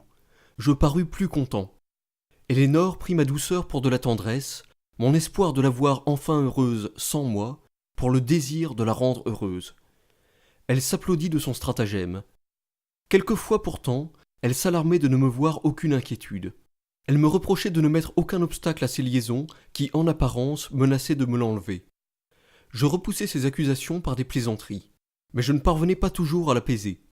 Son caractère se faisait jour à travers la dissimulation qu'elle s'était imposée. Les scènes recommençaient sur un autre terrain, mais non moins orageuses. Elénore m'imputait ses propres torts. Elle m'insinuait qu'un seul mot la ramènerait à moi tout entière. Puis, offensée de mon silence, elle se précipitait de nouveau dans la coquetterie avec une espèce de fureur. C'est ici surtout, je le sens, que l'on m'accusera de faiblesse. Je voulais être libre, et je le pouvais avec l'approbation générale. Je le devais peut-être. La conduite d'Elénore m'y autorisait et semblait m'y contraindre. Mais ne savais-je pas que cette conduite était mon ouvrage ? Ne savais-je pas qu'Elénore, au fond de son cœur, n'avait pas cessé de m'aimer ? Pouvais-je la punir des imprudences que je lui faisais commettre, et, froidement hypocrite, chercher un prétexte dans ces imprudences pour l'abandonner sans pitié ? Certes, je ne veux point m'excuser. Je me condamne plus sévèrement qu'un autre peut-être ne le ferait à ma place. Mais je puis au moins me rendre ici ce solennel témoignage, que je n'ai jamais agi par calcul, et que j'ai toujours été dirigé par des sentiments vrais et naturels. Comment se fait-il qu'avec ces sentiments, je n'ai fait si longtemps que mon malheur et celui des autres ? La société, cependant, m'observait avec surprise. Mon séjour chez Elénore ne pouvait s'expliquer que par un extrême attachement pour elle, et mon indifférence sur les liens qu'elle semblait toujours prête à contracter démentait cet attachement. L'on attribua ma tolérance inexplicable à une légèreté de principe, à une insouciance pour la morale, qui annonçait, disait-on, un homme profondément égoïste, et que le monde avait corrompu. Ces conjectures, d'autant plus propres à faire impression qu'elles étaient plus proportionnées aux âmes qui les concevaient, furent accueillies et répétées. Le bruit en parvint enfin jusqu'à moi. Je fus indigné de cette découverte inattendue. Pour prix de mes longs services, j'étais méconnu, calomnié. J'avais, pour une femme, oublié tous les intérêts et repoussé tous les plaisirs de la vie, et c'était moi que l'on condamnait. Je m'expliquai vivement avec Elénore. Un mot fit disparaître cette tourbe d'adorateurs qu'elle n'avait appelée que pour me faire craindre sa perte. Elle restreignit sa société à quelques femmes et à un petit nombre d'hommes âgés. Tout reprit autour de nous une apparence régulière, mais nous n'en fûmes que plus malheureux. Elénore se croyait de nouveaux droits, je me sentais chargé de nouvelles chaînes. Je ne saurais peindre quelles amertumes et quelles fureurs résultèrent de nos rapports ainsi compliqués. Notre vie ne fut qu'un perpétuel orage. L'intimité perdit tous ses charmes, et l'amour toute sa douceur. Il n'y eut plus même entre nous ces retours passagers qui semblent guérir pour quelques instants d'incurables blessures. La vérité se fit jour de toutes parts, et j'empruntai pour me faire entendre les expressions les plus dures et les plus impitoyables. Je ne m'arrêtai que lorsque je voyais Élénore dans les larmes, et ces larmes mêmes n'étaient qu'une lave brûlante qui, tombant goutte à goutte sur mon cœur, m'arrachait des cris sans pouvoir m'arracher un désaveu. Ce fut alors que, plus d'une fois, je la vis se lever pâle et prophétique. « Adolphe, s'écriait-elle, vous ne savez pas le mal que vous faites. Vous l'apprendrez un jour. Vous l'apprendrez par moi quand vous m'aurez précipité dans la tombe. » Malheureux, lorsqu'elle parlait ainsi, que ne m'y suis-je jeté moi-même avant elle. Chapitre 9. Je n'étais pas retourné chez le baron de T depuis ma dernière visite. Un matin, je reçus de lui le billet suivant. Les conseils que je vous avais donnés ne méritaient pas une si longue absence. Quelque parti que vous preniez sur ce qui vous regarde, vous n'en êtes pas moins le fils de mon ami le plus cher. Je n'en jouirai pas moins avec plaisir de votre société, et j'en aurai beaucoup à vous introduire dans un cercle dont j'ose vous promettre qu'il vous sera agréable de faire partie. Permettez-moi d'ajouter que plus votre genre de vie, que je ne veux point désapprouver, a quelque chose de singulier, plus il vous importe de dissiper des préventions mal fondées sans doute, en vous montrant dans le monde. Je fus reconnaissant de la bienveillance qu'un homme âgé me témoignait. Je me rendis chez lui. Il ne fut point question d'Élénore. Le baron me retint à dîner. Il n'y avait ce jour-là que quelques hommes assez spirituels et assez aimables. Je fus d'abord embarrassé, mais je fis effort sur moi-même. Je me ranimai. Je parlai. Je déployai le plus qu'il me fut possible de l'esprit et des connaissances. Je m'aperçus que je réussissais à captiver l'approbation. Je retrouvai dans ce genre de succès une jouissance d'amour-propre dont j'avais été privé dès longtemps. Cette jouissance me rendit la société du baron de T plus agréable. Mes visites chez lui se multiplièrent. Il me chargea de quelques travaux relatifs à sa mission et qu'il croyait pouvoir me confier sans inconvénient. Élénore fut d'abord surprise de cette révolution dans ma vie, mais je lui parlai de l'amitié du baron pour mon père et du plaisir que je goûtais à consoler ce dernier de mon absence en ayant l'air de m'occuper utilement. La pauvre Élénore, je l'écris dans ce moment avec un sentiment de remords, éprouva plus de joie de ce que je paraissais plus tranquille, et se résigna, sans trop se plaindre, à passer souvent la plus grande partie de la journée séparée de moi. Le baron, de son côté, lorsqu'un peu de confiance se fut établie entre nous, me reparla d'Élénore. Mon intention positive était toujours d'en dire du bien, mais sans m'en apercevoir, je m'exprimais sur elle d'un ton plus leste et plus dégagé. Tantôt j'indiquais par des maximes générales que je reconnaissais la nécessité de m'en détacher, tantôt la plaisanterie venait à mon secours. Je parlais en riant des femmes et de la difficulté de rompre avec elles. Ces discours amusaient un vieux ministre dont l'âme était usée, et qui se rappelait vaguement que, dans sa jeunesse, il avait aussi été tourmenté par les intrigues d'amour. De la sorte, par cela seul que j'avais un sentiment caché, je trompais plus ou moins tout le monde. Je trompais Élénore, car je savais que le baron voulait m'éloigner d'elle, et je le lui taisais. Je trompais monsieur de T, car je lui laissais espérer que j'étais prêt à briser mes liens. Cette duplicité était fort éloignée de mon caractère naturel, mais l'homme se déprave dès qu'il a dans le cœur une seule pensée qu'il est constamment forcé de dissimuler. Jusqu'alors, je n'avais fait connaissance chez le baron de T qu'avec les hommes qui composaient sa société particulière. Un jour, il me proposa de rester à une grande fête qu'il donnait pour la naissance de son maître. « Vous y rencontrerez, me dit-il, les plus jolies femmes de Pologne. Vous n'y trouverez pas, il est vrai, celles que vous aimez, j'en suis fâché, mais il y a des femmes que l'on ne voit que chez elles. » Je fus péniblement affecté de cette phrase. Je gardai le silence, mais je me reprochai intérieurement de ne pas défendre Élénore, qui, si l'on m'eût attaqué en sa présence, m'aurait si vivement défendu. L'assemblée était nombreuse. On m'examinait avec attention. J'entendais répéter tout bas autour de moi le nom de mon père, celui d'Élénore, celui du comte de P. On se taisait à mon approche. On recommençait quand je m'éloignais. Il m'était démontré que l'on se racontait mon histoire, et chacun, sans doute, la racontait à sa manière. Ma situation était insupportable. Mon front était couvert d'une sueur froide. Tour à tour, je rougissais et je pâlissais. Le baron s'aperçut de mon embarras. Il vint à moi, redoubla d'attention et de prévenance, chercha toutes les occasions de me donner des éloges, et, l'ascendant de sa considération, força bientôt les autres à me témoigner les mêmes égards. Lorsque tout le monde se fut retiré, « Je voudrais, me dit monsieur le T, vous parler encore une fois à cœur ouvert. Pourquoi voulez-vous rester dans une situation dont vous souffrez? À qui faites-vous du bien? Croyez-vous que l'on ne sache pas ce qui se passe entre vous et Élénore? Tout le monde est informé de votre aigreur et de votre mécontentement réciproque. Vous vous faites du tort par votre faiblesse. Vous ne vous en faites pas moins par votre dureté. Car, pour comble d'inconséquence, vous ne la rendez pas heureuse, cette femme qui vous rend si malheureux. » J'étais encore froissé de la douleur que j'avais éprouvée. Le baron me montra plusieurs lettres de mon père. Elles annonçaient une affliction bien plus vive que je ne l'avais supposé. Je fus ébranlé. L'idée que je prolongeais les agitations d'Élénore vint ajouter à mon irrésolution. Enfin, comme si tout s'était réuni contre elle, tandis que j'hésitais, elle-même, par sa véhémence, acheva de me décider. J'avais été absent tout le jour. Le baron m'avait retenu chez lui après l'assemblée. La nuit s'avançait. On me remit de la part d'Élénore une lettre en présence du baron de T. Je vis dans les yeux de ce dernier une sorte de pitié de ma servitude. La lettre d'Élénore était pleine d'amertume. « Quoi, me dis-je, je ne puis passer un jour libre, je ne puis respirer une heure en paix, elle me poursuit partout, comme un esclave qu'on doit ramener à ses pieds. » Et d'autant plus violent que je me sentais plus faible. « Oui, m'écriai-je, je le prends, l'engagement de rompre avec Élénore. J'oserais le lui déclarer moi-même. Vous pouvez d'avance en instruire mon père. » En disant ces mots, je m'élançai loin du baron. J'étais oppressé des paroles que je venais de prononcer, et je ne croyais qu'à peine à la promesse que j'avais donnée. Élénore m'attendait avec impatience. Par un hasard étrange, on lui avait parlé, pendant mon absence, pour la première fois, des efforts du baron de T pour me détacher d'elle. On lui avait rapporté les discours que j'avais tenus, les plaisanteries que j'avais faites.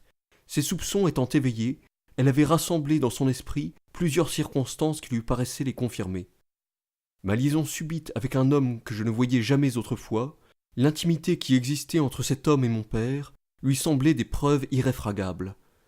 Son inquiétude avait fait tant de progrès en peu d'heures que je la trouvais pleinement convaincue de ce qu'elle nommait ma perfidie.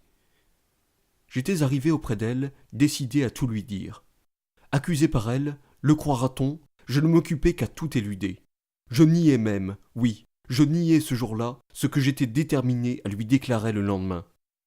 Il était tard, je la quittai. Je me hâtai de me coucher pour terminer cette longue journée. Et quand je fus bien sûr qu'elle était finie, je me sentis, pour le moment, délivré d'un poids énorme. Je ne me levai le lendemain que vers le milieu du jour, comme si, en retardant le commencement de notre entrevue, j'avais retardé l'instant fatal. Élénore s'était rassurée pendant la nuit, et par ses propres réflexions, et par mes discours de la veille. Elle me parla de ses affaires avec un air de confiance qui n'annonçait que trop qu'elle regardait nos existences comme indissolublement unies. Où trouver des paroles qui la repoussassent dans l'isolement? Le temps s'écoulait avec une rapidité effrayante. Chaque minute ajoutait à la nécessité d'une explication. Des 3 jours que j'avais fixés, déjà le second était près de disparaître. Monsieur de T m'attendait au plus tard le surlendemain. Sa lettre pour mon père était partie, et j'allais manquer à ma promesse, sans avoir fait pour l'exécuter la moindre tentative. Je sortais, je rentrais, je prenais la main d'Élénore, je commençais une phrase que j'interrompais aussitôt. Je regardais la marche du soleil qui s'inclinait vers l'horizon. La nuit revint, j'ajournais de nouveau. Un jour me restait, c'était assez d'1 heure. Ce jour se passa comme le précédent. J'écrivis à monsieur de T pour lui demander du temps encore. Et comme il est naturel au caractère faible de le faire, j'entassai dans ma lettre 1000 raisonnements pour justifier mon retard, pour démontrer qu'il ne changeait rien à la résolution que j'avais prise, et que, dès l'instant même, on pouvait regarder mes liens avec Élénore comme brisés pour jamais. Chapitre 10. Je passai les jours suivants plus tranquille. J'avais rejeté dans le vague la nécessité d'agir.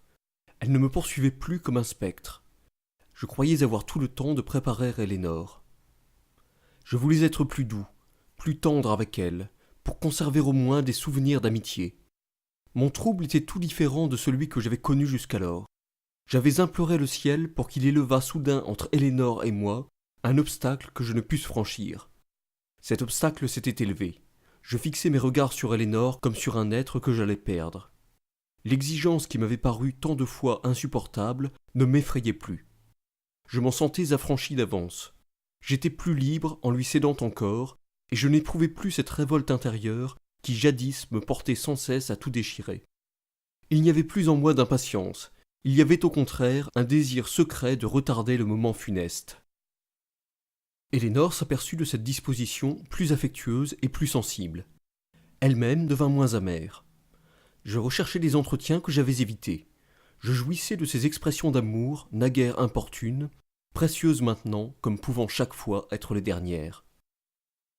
Un soir, nous nous étions quittés après une conversation plus douce que de coutume. Le secret que je renfermais dans mon sein me rendait triste, mais ma tristesse n'avait rien de violent. L'incertitude sur l'époque de la séparation que j'avais voulu me servait à en écarter l'idée. La nuit, j'entendis dans le château un bruit inusité. Ce bruit cessa bientôt, et je n'y attachai point d'importance. Le matin, cependant, l'idée m'en revint. J'en voulus savoir la cause, et je dirigeai mes pas vers la chambre d'Elénore.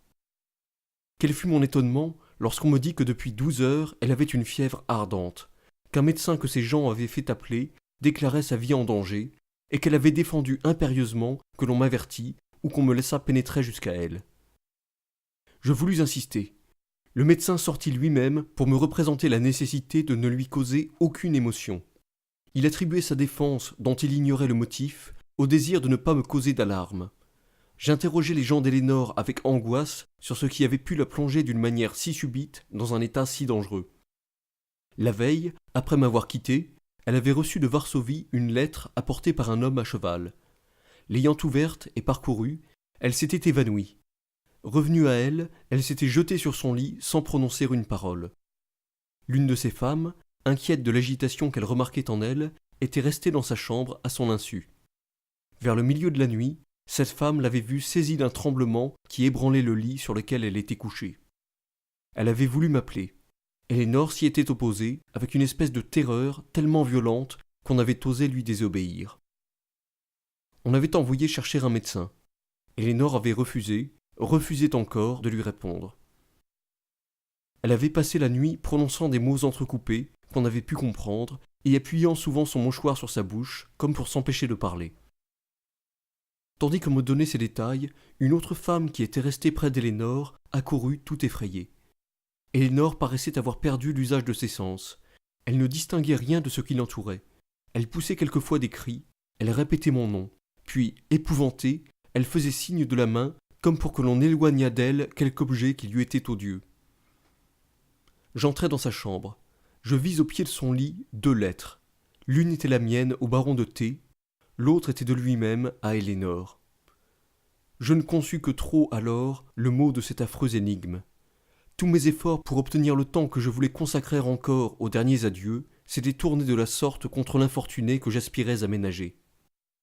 Elénore avait lu, tracé de ma main, mes promesses de l'abandonner, promesses qui n'avaient été dictées que par le désir de rester plus longtemps près d'elle, et que la vivacité de ce désir même m'avait porté à répéter, à développer de 1000 manières.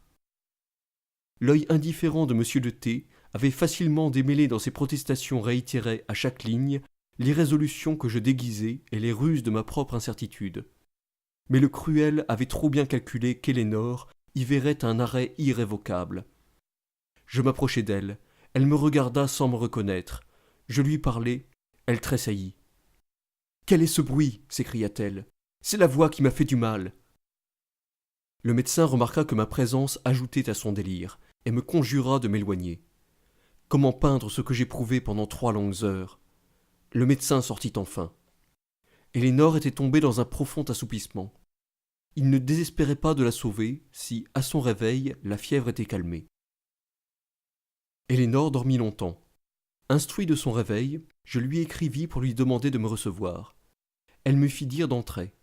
Je voulus parler, elle m'interrompit. « Que je n'entende de vous, dit-elle, aucun mot cruel. Je ne réclame plus, je ne m'oppose à rien. Mais que cette voix que j'ai tant aimée, que cette voix qui retentissait au fond de mon cœur, n'y pénètre pas pour le déchirer. Adolphe, Adolphe, j'ai été violente, j'ai pu vous offenser, mais vous ne savez pas ce que j'ai souffert. Dieu veuille que jamais vous ne le sachiez. » Son agitation devint extrême. Elle posa son front sur ma main. Il était brûlant. Une contraction terrible défigurait ses traits. « Au nom du ciel, m'écriai-je, chère Elénore, écoutez-moi. Oui, je suis coupable. Cette lettre. » Elle frémit et voulut s'éloigner. Je la retins. « Faible, tourmenté, continuai-je, j'ai pu céder un moment à une instance cruelle. Mais n'avez-vous pas vous-même 1000 preuves que je ne puis vouloir ce qui nous sépare? J'étais mécontent, malheureux, injuste. Peut-être en luttant avec trop de violence contre une imagination rebelle, avez-vous donné de la force à des velléités passagères que je méprise aujourd'hui. Mais pouvez-vous douter de mon affection profonde? Nos âmes ne sont-elles pas enchaînées l'une à l'autre par 1000 liens que rien ne peut rompre? Tout le passé ne nous est-il pas commun? Pouvons-nous jeter un regard sur les 3 années qui viennent de finir, sans nous retracer les impressions que nous avons partagées, des plaisirs que nous avons goûtés, des peines que nous avons supportées ensemble? Elénore, commençons en ce jour une nouvelle époque, rappelons les heures du bonheur et de l'amour. Elle me regarda quelque temps avec l'air du doute. « Votre père, reprit-elle enfin, vos devoirs, votre famille, ce qu'on attend de vous. »« Sans doute, répondis-je, une fois, un jour peut-être. » Elle remarqua que j'hésitais. « Mon Dieu, s'écria-t-elle, pourquoi m'avait-il rendu l'espérance pour me la ravir aussitôt? Adolphe, je vous remercie de vos efforts, ils m'ont fait du bien, d'autant plus de bien qu'ils ne vous coûteront, je l'espère, aucun sacrifice. Mais je vous en conjure, ne parlons plus de l'avenir. Ne vous reprochez rien, quoi qu'il arrive. Vous avez été bon pour moi. J'ai voulu ce qui n'était pas possible. L'amour était toute ma vie. Il ne pouvait être la vôtre. Soignez-moi maintenant quelques jours encore. » Des larmes coulèrent abondamment de ses yeux. Sa respiration fut moins oppressée. Elle appuya sa tête sur mon épaule. « C'est ici, dit-elle, que j'ai toujours désiré mourir. » Je la serrai contre mon cœur. J'abjurai de nouveau mes projets. Je désavouai mes fureurs cruelles. « Non, reprit-elle, il faut que vous soyez libre et content. »« Puis-je l'être si vous êtes malheureuse ?»« Je ne serai pas longtemps malheureuse. Vous n'aurez pas longtemps à me plaindre. » Je rejetai loin de moi des craintes que je voulais croire chimériques. « Non, non, cher Adolphe, me dit-elle. Quand on a longtemps invoqué la mort, le ciel nous envoie, à la fin, je ne sais quel pressentiment infaillible qui nous avertit que notre prière est exaucée. » Je lui jurai de ne jamais la quitter. Je l'ai toujours espéré, maintenant j'en suis sûr. C'était une de ces soirées d'hiver où le soleil semble éclairer tristement la campagne grisâtre, comme s'il regardait en pitié la terre qu'il a cessé de réchauffer. Elénore me proposa de sortir. « Il fait bien froid, lui dis-je. »« N'importe, je voudrais me promener avec vous. » Elle prit mon bras, nous marchâmes longtemps sans rien dire. Elle avançait avec peine et se penchait sur moi presque tout entière. « Arrêtons-nous un instant. »« Non, me répondit-elle, j'ai du plaisir à me sentir encore soutenu par vous. » Nous retombâmes dans le silence. Le ciel était serein, mais les arbres étaient sans feuilles. Aucun souffle n'agitait l'air, aucun oiseau ne le traversait, tout était immobile, et le seul bruit qui se fit entendre était celui de l'herbe glacée qui se brisait sous nos pas. « Comme tout est calme, me dit Elénore, comme la nature se résigne. Le cœur aussi ne doit-il pas apprendre à se résigner ?» Elle s'assit sur une pierre. Tout à coup elle se mit à genoux, et baissant la tête, elle l'appuya sur ses 2 mains. J'entendis quelques mots prononcés à voix basse. Je m'aperçus qu'elle priait. Se relevant enfin, « Rentrons, dit-elle, le froid m'a saisi. J'ai peur de me trouver mal. Ne me dites rien, je ne suis pas en état de vous entendre. » À dater de ce jour, je vis Elénore s'affaiblir et dépérir. Je rassemblai de toutes parts des médecins autour d'elle. Les uns m'annoncèrent un mal sans remède, d'autres me bercèrent d'espérances vaines. Mais la nature sombre et silencieuse poursuivait d'un bras invisible son travail impitoyable. Par moments, Elénore semblait reprendre la vie. On eût dit quelquefois que la main de fer qui pesait sur elle s'était retirée. Elle relevait sa tête languissante, ses joues se couvraient de couleurs un peu plus vives, ses yeux se ranimaient. Mais tout à coup, par le jeu cruel d'une puissance inconnue, ce mieux mensonger disparaissait, sans que l'art en pût deviner la cause. Je la vis de la sorte marcher par degrés à la destruction. Je vis se graver sur cette figure si noble et si expressive les signes avant-coureurs de la mort. Je vis, spectacle humiliant et déplorable, ce caractère énergique et fier, recevoir de la souffrance physique 1000 impressions confuses et incohérentes, comme si, dans ces instants terribles, l'âme froissée par le corps se métamorphosait en tous sens pour se plier avec moins de peine à la dégradation des organes. Un seul sentiment ne varia jamais dans le cœur d'Elénore, ce fut sa tendresse pour moi. Sa faiblesse lui permettait rarement de me parler, mais elle fixait sur moi ses yeux en silence, et il me semblait alors que ses regards me demandaient la vie que je ne pouvais plus lui donner. Je craignais de lui causer une émotion violente. J'inventais des prétextes pour sortir. Je parcourais au hasard tous les lieux où je m'étais trouvé avec elle. J'arrosais de mes pleurs les pierres, le pied des arbres, tous les objets qui me retraçaient son souvenir. Ce n'étaient pas les regrets de l'amour, c'était un sentiment plus sombre et plus triste. L'amour s'identifie tellement à l'objet aimé que dans son désespoir même il y a quelque charme. Il lutte contre la réalité, contre la destinée. L'ardeur de son désir le trompe sur ses forces et l'exalte au milieu de sa douleur. La mienne était morne et solitaire. Je n'espérais point mourir avec Elénore. J'allais vivre sans elle dans ce désert du monde que j'avais souhaité tant de fois de traverser indépendant. J'avais brisé l'être qui m'aimait. J'avais brisé ce cœur, compagnon du mien, qui avait persisté à se dévouer à moi dans sa tendresse infatigable. Déjà l'isolement m'atteignait. Elénore respirait encore, mais je ne pouvais déjà plus lui confier mes pensées.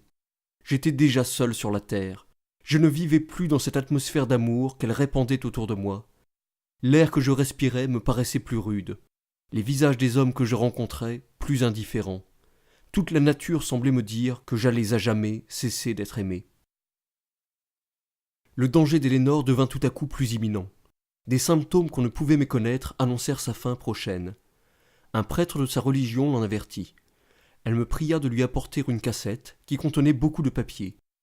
Elle en fit brûler plusieurs devant elle, mais elle paraissait en chercher un qu'elle ne trouvait point, et son inquiétude était extrême.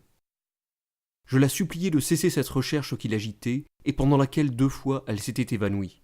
« J'y consens, me répondit-elle, mais, cher Adolphe, ne me refusez pas une prière. Vous trouverez parmi mes papiers, je ne sais où, une lettre qui vous est adressée. Brûlez-la sans la lire. Je vous en conjure au nom de notre amour, au nom de ces derniers moments que vous avez adoucis. » Je le lui promis. Elle fut tranquille. « Laissez-moi me livrer à présent, me dit-elle, au devoir de ma religion. J'ai bien des fautes à expier. Mon amour pour vous fut peut-être une faute. Je ne le croirais pourtant pas, si cet amour avait pu vous rendre heureux. » Je la quittai. Je ne rentrai qu'avec tous ces gens pour assister aux dernières et solennelles prières. À genoux dans un coin de sa chambre, tantôt je m'abîmais dans mes pensées, tantôt je contemplais, par une curiosité involontaire, tous ces hommes réunis, la terreur des uns, la distraction des autres, et cet effet singulier de l'habitude qui introduit l'indifférence dans toutes les pratiques prescrites, et qui fait regarder les cérémonies les plus augustes et les plus terribles comme des choses convenues et de pure forme. J'entendais ces hommes répéter machinalement les paroles funèbres, comme si eux aussi n'eussent pas dû être acteurs un jour dans une scène pareille, comme si eux aussi n'eussent pas dû mourir un jour. J'étais loin cependant de dédaigner ces pratiques. En est-il une seule dont l'homme, dans son ignorance, ose prononcer l'inutilité ? Elle rendait du calme à Elénore, elle l'aidait à franchir ce pas terrible vers lequel nous avançons tous, sans qu'aucun de nous puisse prévoir ce qu'il doit éprouver alors. Ma surprise n'est pas que l'homme ait besoin d'une religion. Ce qui m'étonne, c'est qu'il se croit jamais assez fort, assez à l'abri du malheur, pour oser en rejeter une. Il devrait, ce me semble, être porté dans sa faiblesse à les invoquer toutes. Dans la nuit épaisse qui nous entoure, est-il une lueur que nous puissions repousser ? Au milieu du torrent qui nous entraîne, est-il une branche à laquelle nous osions refuser de nous retenir ? L'impression produite sur Elénore par une solennité si lugubre parut l'avoir fatiguée. Elle s'assoupit d'un sommeil assez paisible. Elle se réveilla moins souffrante. J'étais seul dans sa chambre. Nous nous parlions de temps en temps à de longs intervalles. Le médecin, qui s'était montré le plus habile dans ses conjectures, m'avait prédit qu'elle ne vivrait pas 24 heures. Je regardais tour à tour une pendule qui marquait les heures, et le visage d'Elénore, sur lequel je n'apercevais nul changement nouveau. Chaque minute qui s'écoulait ranimait mon espérance, et je révoquais en doute les présages d'un art mensonger. Tout à coup, Elénore s'élança par un mouvement subit. Je la retins dans mes bras. Un tremblement convulsif agitait tout son corps. Ses yeux me cherchaient, mais dans ses yeux se peignait un effroi vague, comme si elle eût demandé grâce à quelque objet menaçant qui se dérobait à mes regards. Elle se relevait, elle retombait, on voyait qu'elle s'efforçait de fuir. On eût dit qu'elle luttait contre une puissance physique invisible qui, lassée d'attendre le moment funeste, l'avait saisie et la retenait pour l'achever sur ce lit de mort. Elle céda enfin à l'acharnement de la nature ennemie. Ses membres s'affaissèrent, elle sembla reprendre quelque connaissance, elle me serra la main, elle voulut pleurer. Il n'y avait plus de larmes. Elle voulut parler, il n'y avait plus de voix. Elle laissa tomber, comme résignée, sa tête sur le bras qui l'appuyait. Sa respiration devint plus lente. Quelques instants après, elle n'était plus. Je demeurai longtemps immobile près d'Elénore sans vie. La conviction de sa mort n'avait pas encore pénétré dans mon âme. Mes yeux contemplaient avec un étonnement stupide ce corps inanimé. Une de ces femmes, étant entrée, répandit dans la maison la sinistre nouvelle. Le bruit qui se fit autour de moi me tira de la léthargie où j'étais plongé. Je me levai. Ce fut alors que j'éprouvai la douleur déchirante et toute l'horreur de l'adieu sans retour. Tant de mouvements, cette activité de la vie vulgaire, tant de soins et d'agitation qui ne la regardaient plus, dissipèrent cette illusion que je prolongeais, cette illusion par laquelle je croyais encore exister avec Elénore. Je sentis le dernier lien se rompre et l'affreuse réalité se placer à jamais entre elle et moi. Combien elle me pesait, cette liberté que j'avais tant regrettée.